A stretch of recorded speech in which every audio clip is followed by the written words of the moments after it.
Okay, as you all know, March 4th was the 20th anniversary of the PlayStation 2, which came out back in 2000. I believe it was, March 4th of 2000. And basically, the game console didn't come to America until November of 2000. Can't remember the exact date, but the PlayStation 2 was definitely the most successful console of the 2000s decade. It blew its competition out of the water. It had memorable classics such as Grand Theft Auto Vice City, Grand Theft Auto San Andreas, Gran Turismo 3, Final Fantasy X, Metal Gear Solid Sons of Liberty. A lot of people love that game, and many more, which sold millions since their respective release.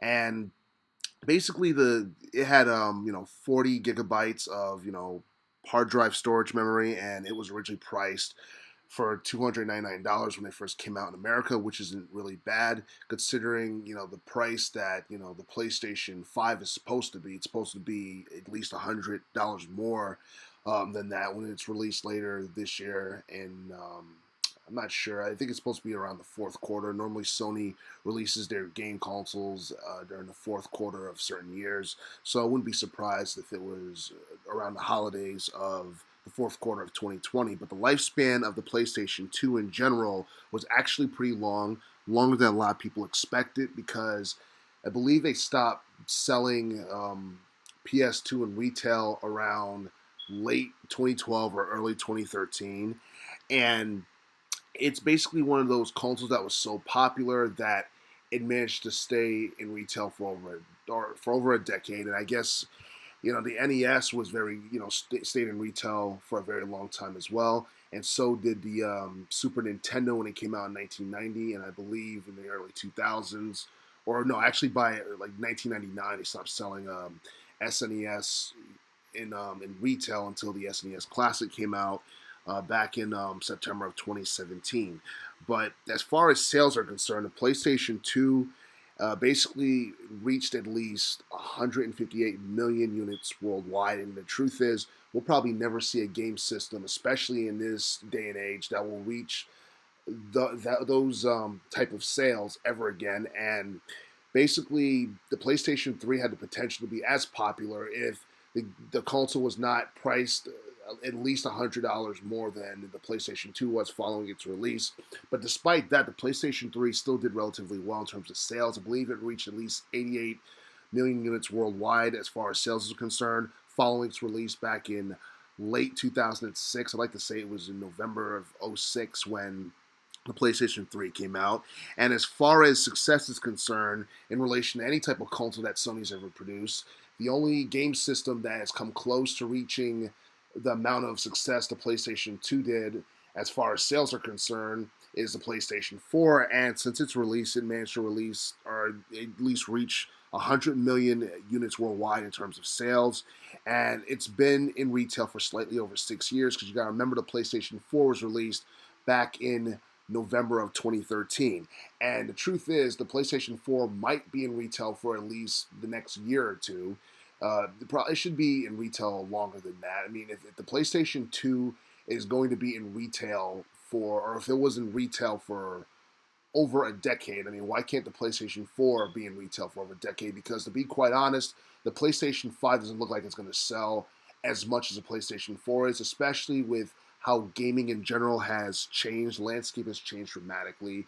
A lot of people are turning to cloud-based gaming and mobile gaming and all that stuff. And the PlayStation 5 is supposed to be more expensive, so it would only help them or help Sony if they decide to keep the PlayStation 4 in retail longer than 6 years or 7 years or what have you. It should be in retail for at least a decade, but at the same time, I have no say on that. We'll just have to wait and see what Sony does. But it's hard to believe that the PlayStation 2 was as successful as it was. Sure, it had a lot of great games, but the thing is, no one expected it to be in retail for that long. And even through the online era of gaming, which arguably started in the mid 2000s and went onwards, like the mid to late 2000s onwards, the PlayStation 2 was still an attraction, even more so than the PlayStation 3, probably because it was cheaper. And as far as offline gaming is concerned, a lot of people would agree that the early 2000s was like, in some ways, the golden era of offline gaming next to the 90s, because in the early 2000s, you had 3D games, and even though PlayStation 2 had some online, gameplay capability, a lot of people normally played offline games. There was a lot of offline game modes in various games that basically contribute to higher replay values for those who purchase video games on, CDs and all that stuff. And basically, you don't really see that today, because a lot of what you see today is pretty much, there's offline content and you have online content. A lot of, like, online multiplayer games basically have it where that's where all the appeal lies. And unless there's expansion packs or anything like that, it basically loses its values once the servers are shut down. So in a sense, the early 2000s was kind of like a golden era for offline, video games. And it was also a period where if you had the PlayStation 2 and you were fans of old arcade games that you never got a chance to play for older game systems from the 90s, you basically had a chance to play those in a game bundle where you can play various entries, whether it be Sonic, whether it be Street Fighter, whether it be all that stuff. You got to play a collection of games within a bundle if you never got a chance to play those in the arcade centers, or if you never got a chance to own those for the SNES or the PS1 or Sega Saturn or what have you.